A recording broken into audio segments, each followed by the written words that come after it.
I have here a form that I showed the council.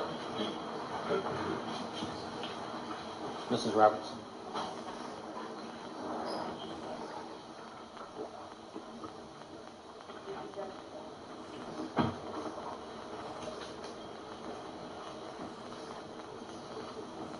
$67.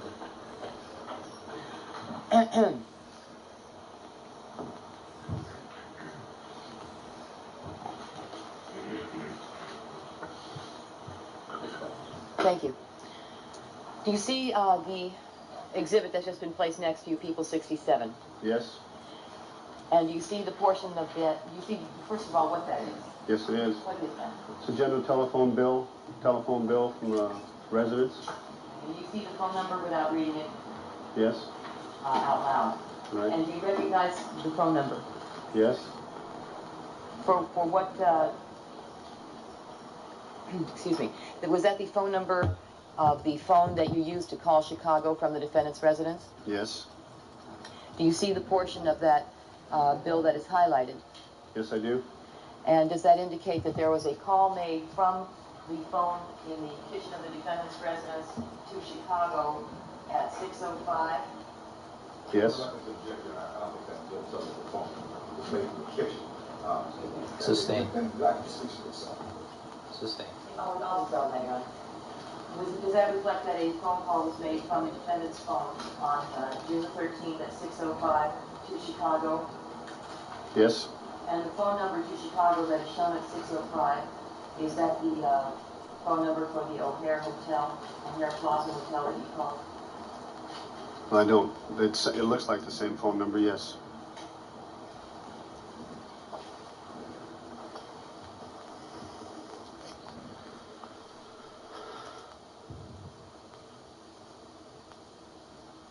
Ms. Clark, do you want to have that that board shown to the jurors in the cheap seats? What I thought I would do is actually show on the elbow yard.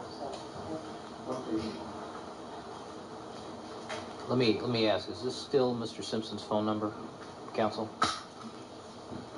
Okay. I didn't want to send it out if it was still his phone number. Yes. Yes. That should work, Ms. Clark.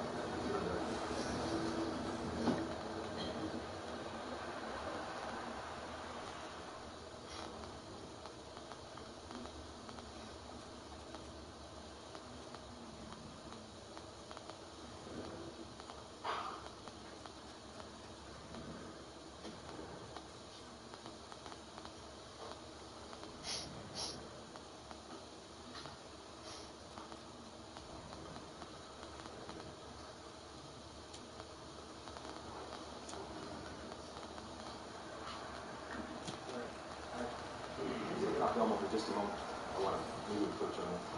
I'm just concerned about some of these other people's numbers.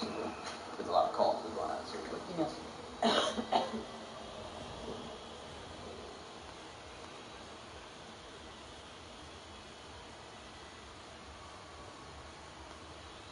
Face against the glass.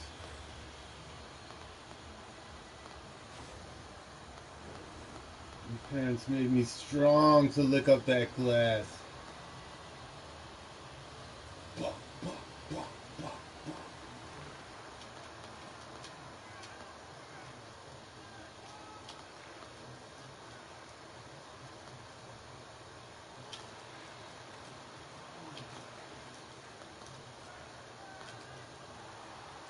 Guards.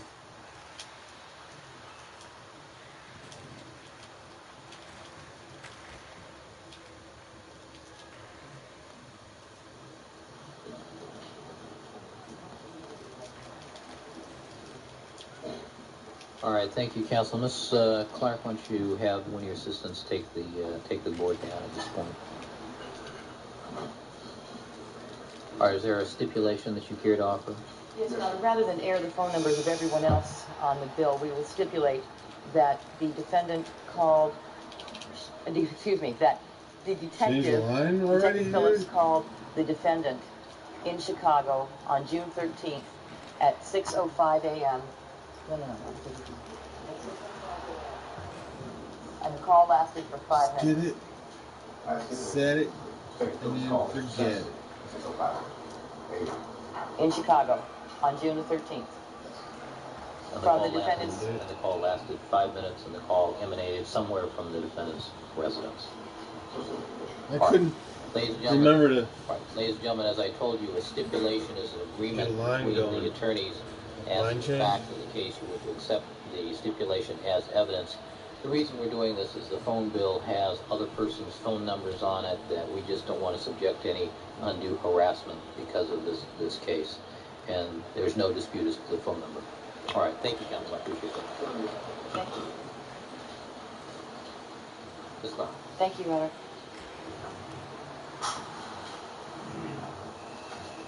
And then you spoke to someone who acknowledged that he was Mr. Simpson? Yes.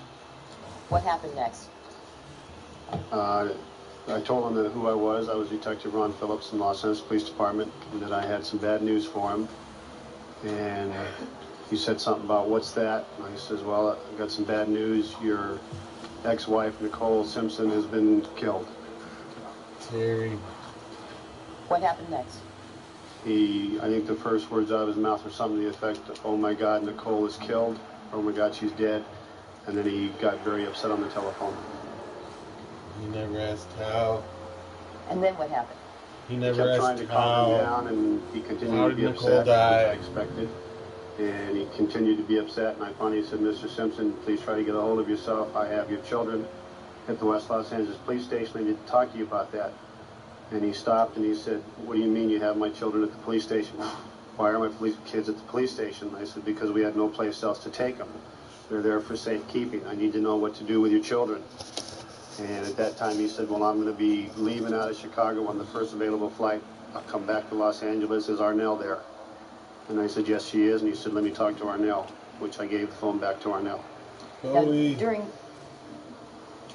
Just some no-name. Did he ask you... no name? When the murder occurred? He's on the wrong team. I didn't tell him that she'd been murdered. I told him she'd been killed. Montreal. Did he ask you when that had happened? No. Did he ask you how that happened?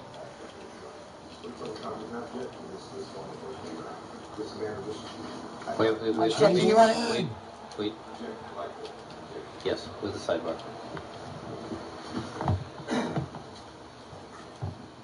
How?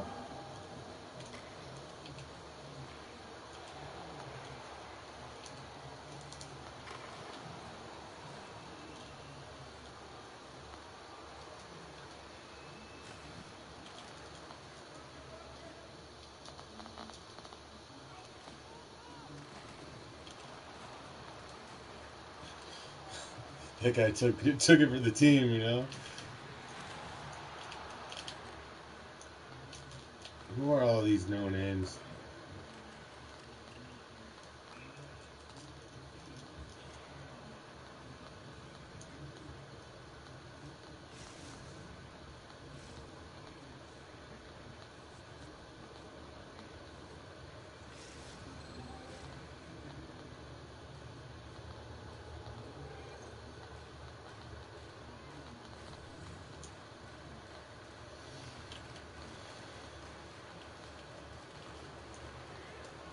Bob Dylan.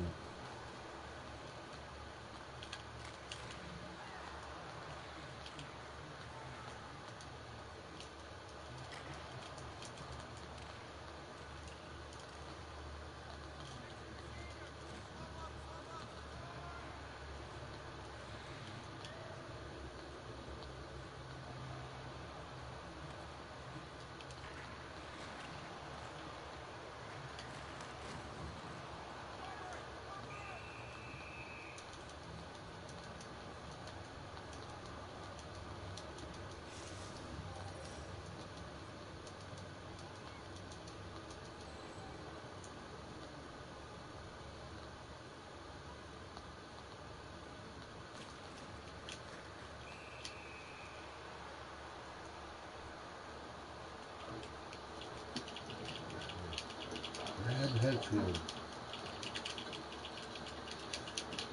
Yeah. All right, proceed. Thank you, Ron. Proceed. Did Proceed. Mr. Simpson ask you how she was killed? No. Did he ask you when she was killed? No. Did he ask you if you had any idea who had done it? No. No. He didn't care. Did he ask you where it had occurred? No. Did he ask you anything about the circumstances of how his ex-wife had been killed? No.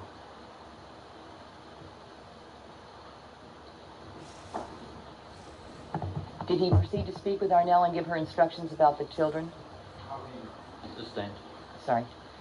Did Arnell have a conversation with him after you spoke to him? I handed the phone back to her, and I assumed she talked to him. I didn't listen to it. During the time that you were speaking to the defendant, do you know or could you see where Arnell was? Yes, she was standing directly behind me and listening to my conversation. Tom Lang was also informing her of what had happened, and she became very not hysterical, but very upset.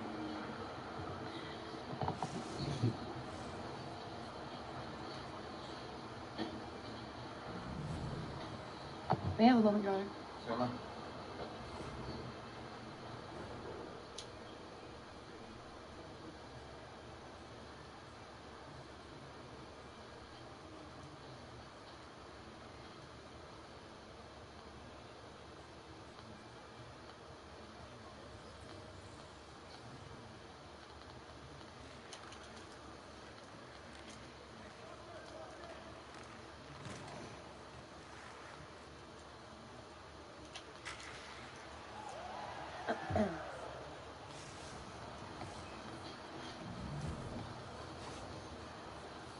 All right, after you handed the phone to Arnell, what happened next?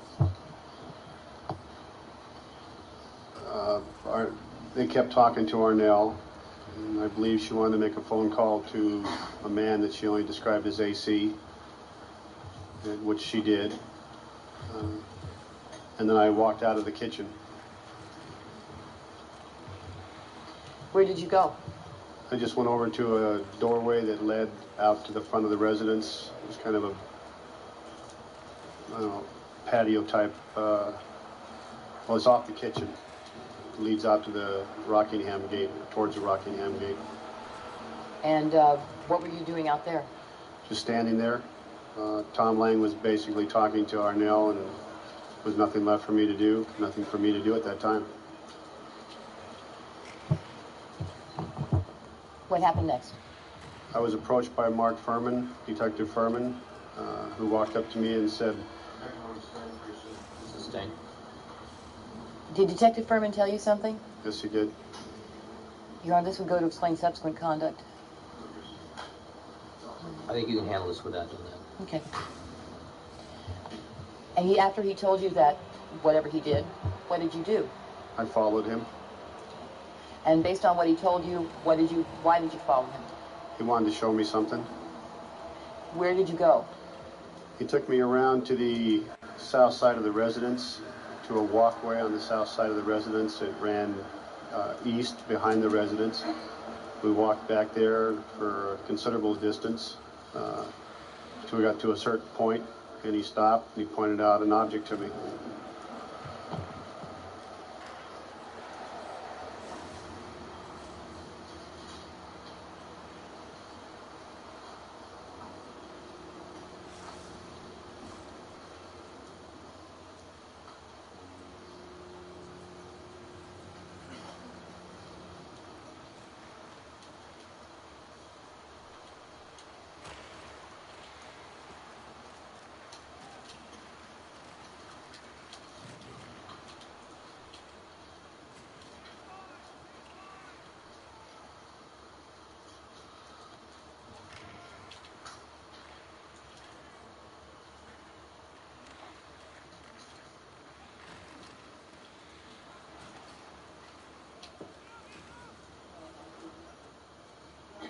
I'm going to put on the Elmo a diagram that has been previously marked, and I'm going to ask that this be marked as the A version of that. This would be, have you already used the diagram? All right, people, 66A, you want the Elmo version? All right, Ms. Robertson, do we have it?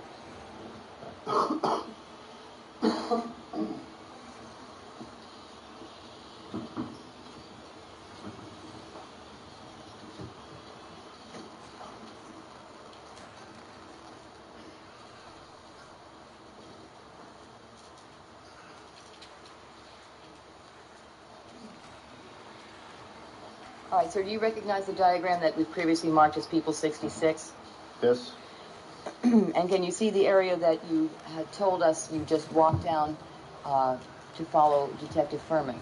Yes. Can you use the pointer to point that out for us? We came out of the residence, walked around the garage, down this long walkway, and went back to here to where there was an air conditioning unit, and that's where he pointed out an object to me. Okay. Would you please, if you could, look at your monitor, sir, and direct the pointer to show us where you exited the residence and what your path was? Okay, you'd have to go back up to where the breakfast area is. Breakfast area? Yeah, right here at that. That's where we exited that residence. All right, I'll get it out. I'll get it out. And then you went out, you said, into the driveway? Yes.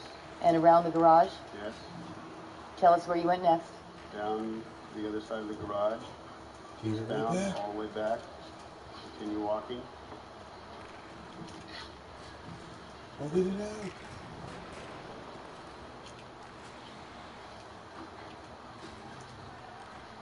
Continue to go farther.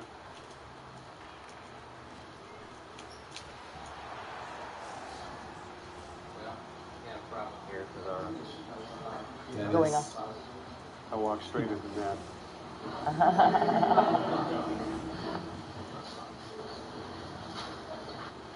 They took away my...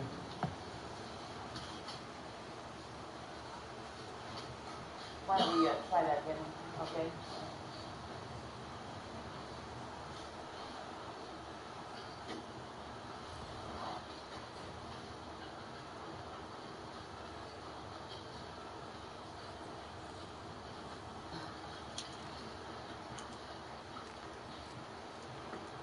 How many times did you crash into the wall?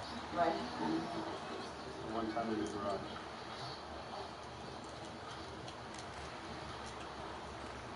And you tell the pointer when to stop. Right about there. All right.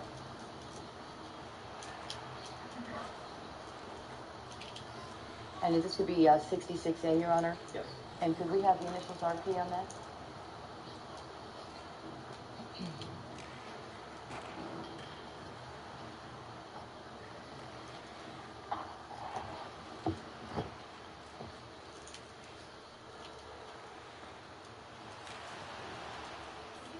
Describe for us the condition of the walkway, that south walkway that your path has been traced on?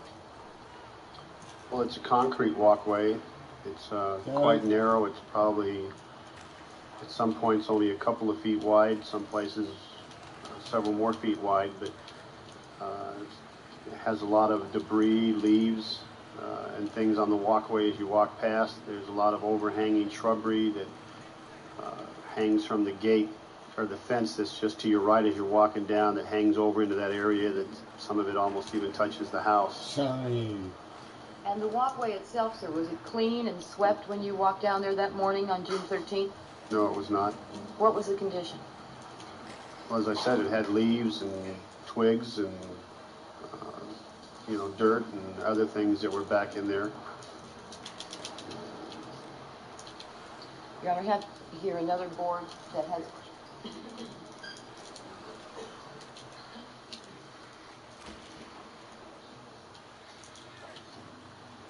Clear it. Asked it to be marked People 69. You heard that random guy in the crowd. He's right. 5 People 68. Board with 4 photos without A, B, and C. Asked for it, but they will all be done, Your Honor. Thank you. I'm sorry. Sorry. Just makes it easier for all of us. It does. It does.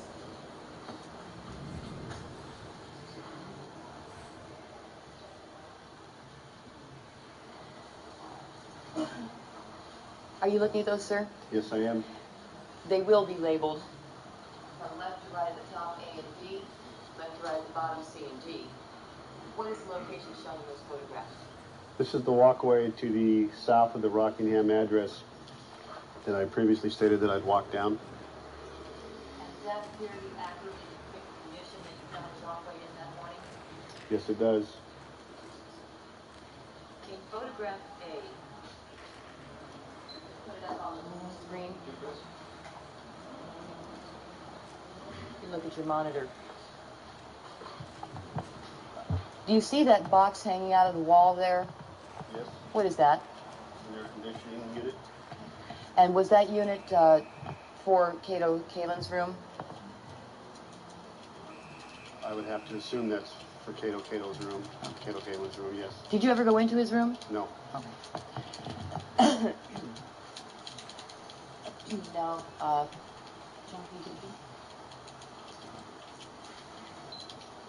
And photograph B. You see that area of the ground, sir? Yes. Is that the condition in which you found it on June the 13th? Yes. And photograph C? Yes. Is that the position and the condition in which you found that glove? That's the item that Detective Furman had pointed out to me, yes.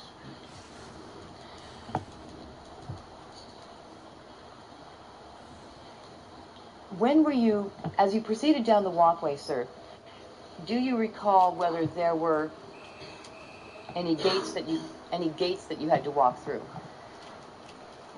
I believe there was 2 gates that we had to walk through. That I remember. There may be more. Were either one of them, was there a lock on either one of them, or were they open? They were open. When you walked through...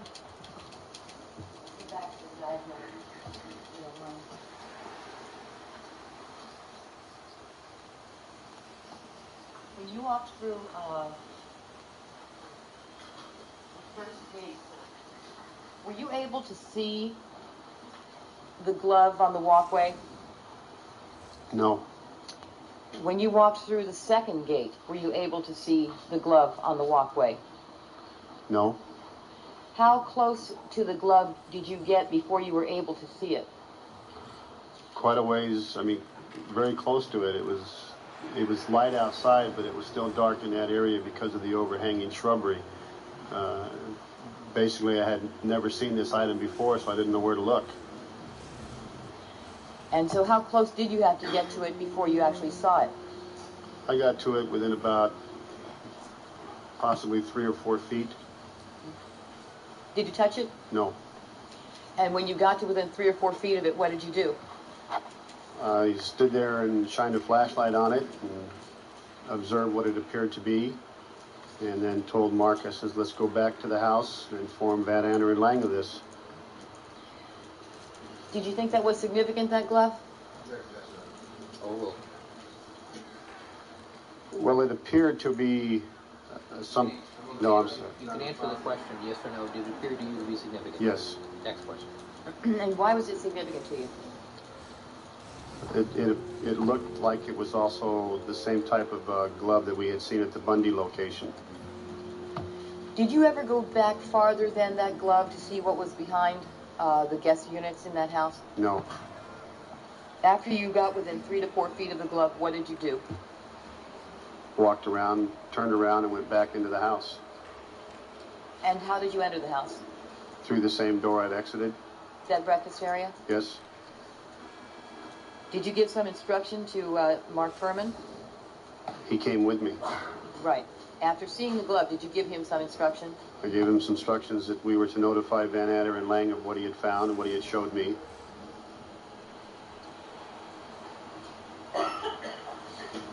And so you then did both you and Detective Furman go back into the house? Yes. What happened next? Detective Furman, I believe, walked up to Detective Van Ander first and told him what he had basically told me, and then Van Ander and Furman then left and went to the same, looked like they were going to go to the same location that I had, but I did not go with them. Where did you go? Stayed right where I was at, right by the kitchen breakfast cook door.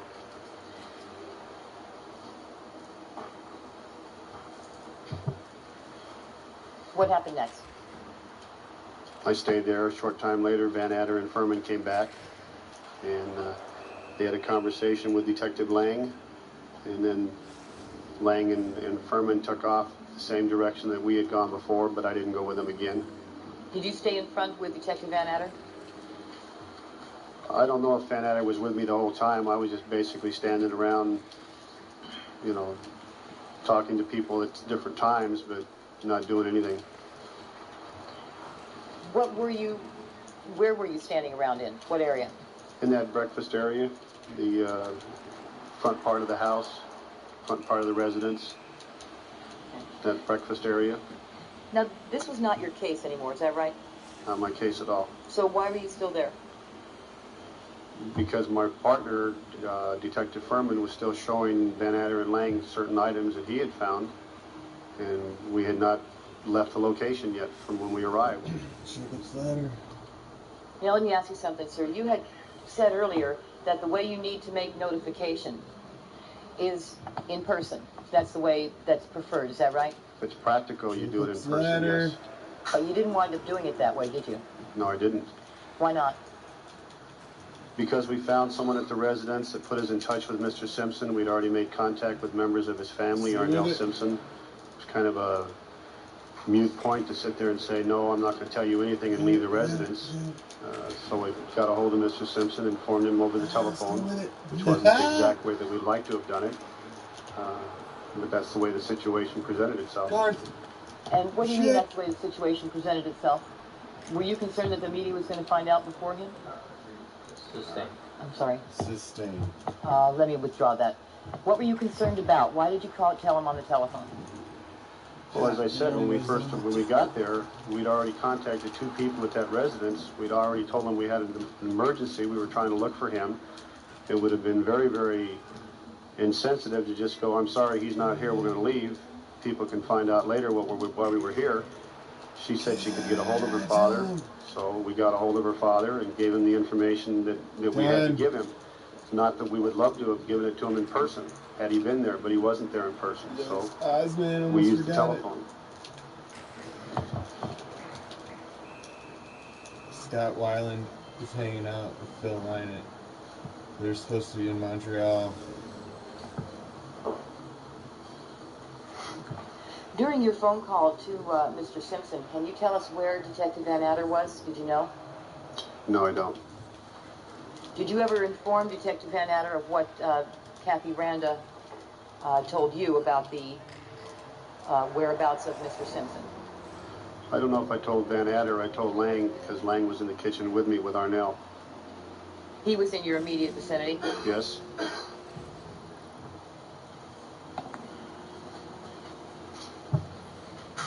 Now, after Detective Lang came back with Detective Furman, what happened next? They asked Mark Furman and I to go back. Tom Lang did ask Mark Furman and I to go back to the Bundy location.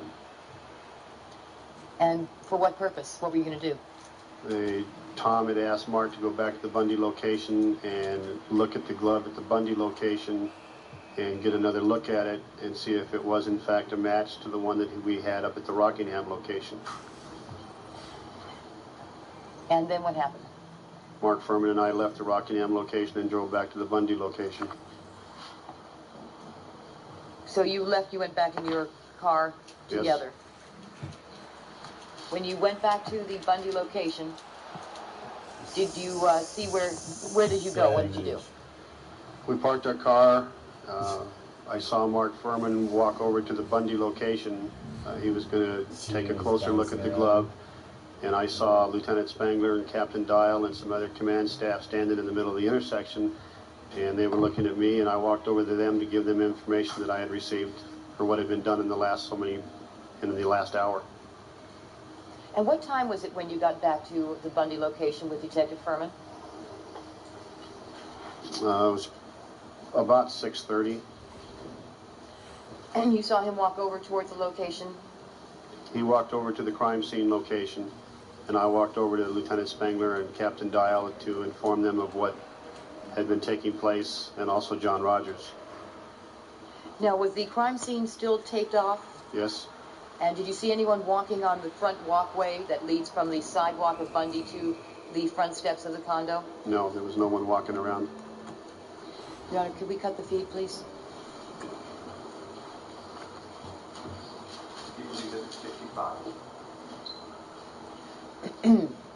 Can you direct the doctor to attempt to take photographs of the screen? Can you tell us who that is pointing to the evidence in that picture, sir? That's Detective Mark Furman. Is that what he was wearing all night that night? Yes. That's how he was dressed? Yes. from the time you arrived at Bundy at 2:10 a.m.? Well, there was that one point when he showed up in the Superman outfit. We all thought it was kind of weird, but yeah, he was pretty much in the suit the whole night. Is that how he was dressed when you arrived at 2:10 a.m.? Yes. And the location that he is pointing to, you recognize that? Yes. What's he pointing to, sir? Pointing to the location where the glove is. And is that the direction in which you saw him leaving when you went to talk to Lieutenant Spangler? Yes, I did not see this photograph taken. And this is People's Exhibit 55? 55.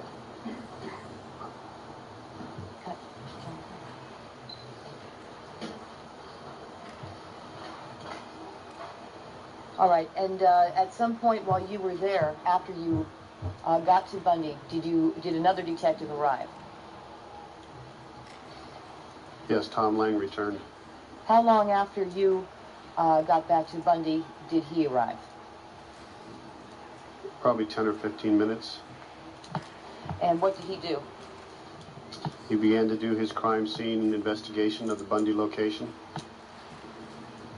Did he make some request of you, sir? Yes, he did.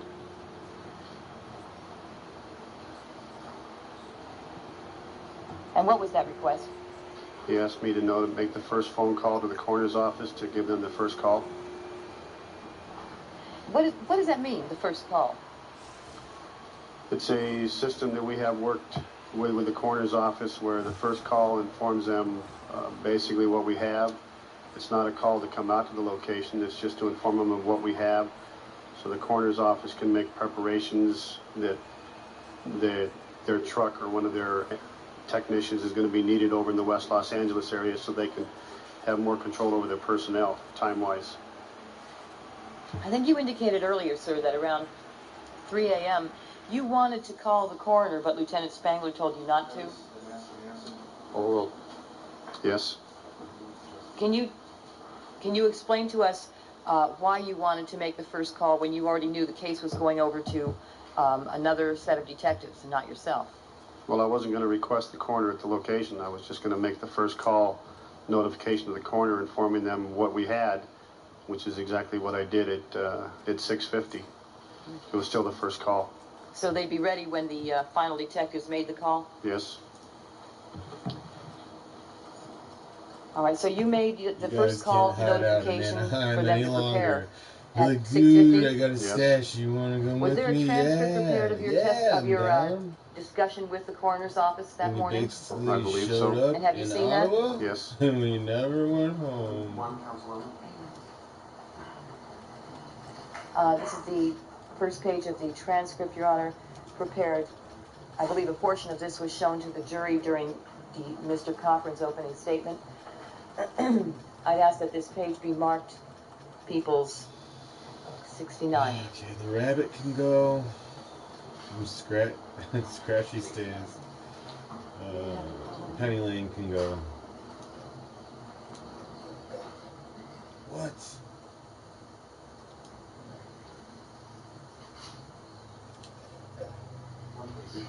Senators would have too many. Alright.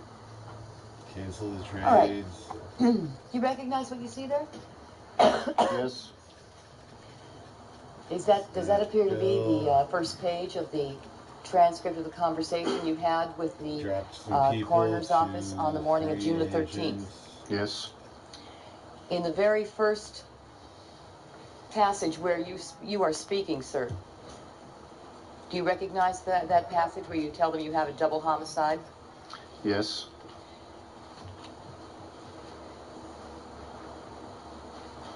And in that first passage, do you recall having that conversation? Yes, I do. What were you trying to convey to them in that first response? That first. This is. May we approach? This is foundational, Your Honor. All right.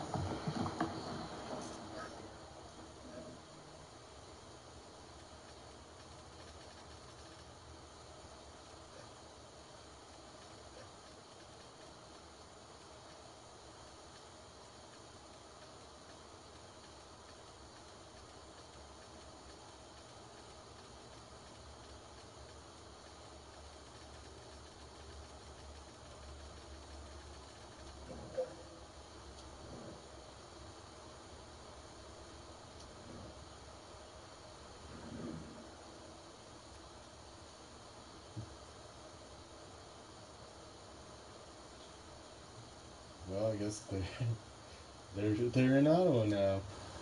They signed contract.